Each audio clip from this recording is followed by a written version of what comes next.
Chapter 14. Early one morning, Naomi wakens while it's still dark outside. Obi-san and Uncle are awake. Stefan is sleeping in the bunk below. His mouth is squished open on his pillow. A few days ago, Stefan came running home, shouting that the war was over. "We won, we won, we won," he cried. He ran behind the house with both hands high in the air. His fingers were raised in the V for victory sign. He pulled the flag out of the rock garden. Then up he climbed onto the shed and still higher to the roof of the house. The flag was up as high as it could go. This morning there's no shouting. A log drops, thud, and it burns in the wood stove.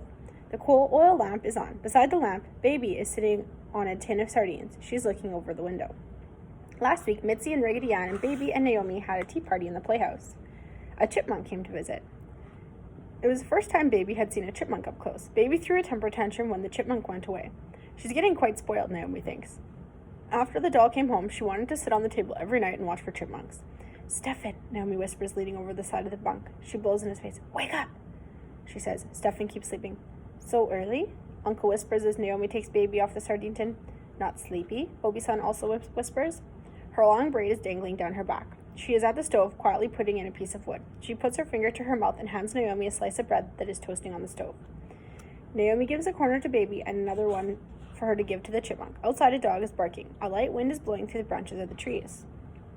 While Naomi finishes the toast, she notices the other room has been changed around and there are piles of boxes everywhere.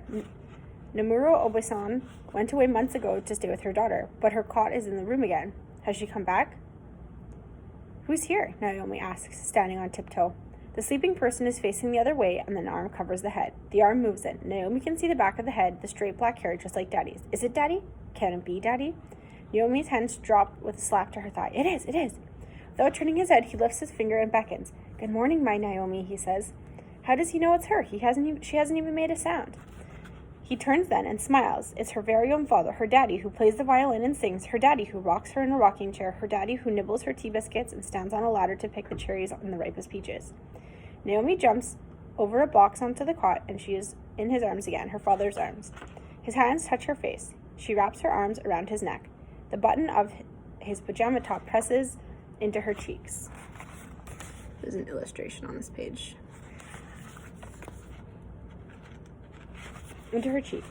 She can feel her heart's steady thump, thump, thump. They are as quiet as a moon song, as quiet and still as resting swans. Into this quiet she falls like a feather floating. They do not talk. Only Uncle says, "Ah," as he swallows his tea. Obi-san's butter knife makes a scrape noise on the toast, and the neighbor's dog outside barks excitedly. Then suddenly Stefan is in the room. He stands there barefoot, rubbing the sleep from his eyes, his food in his hand. "Good morning, my man," Daddy says. "Dad!" Stefan jumps on them and howls. Daddy holds both his children in his arms. They rock and sway together on the little cot. Then Stefan gets Daddy the other flute, and they play and play until the sky grows light. "Whew," Daddy finally says. "Not bad, my son." "Not bad," Uncle says. Obi-san turns down the cool oil lamp. She cups her hands behind the chimney and blows out the nightlight. Then she gives them all a piece of toast.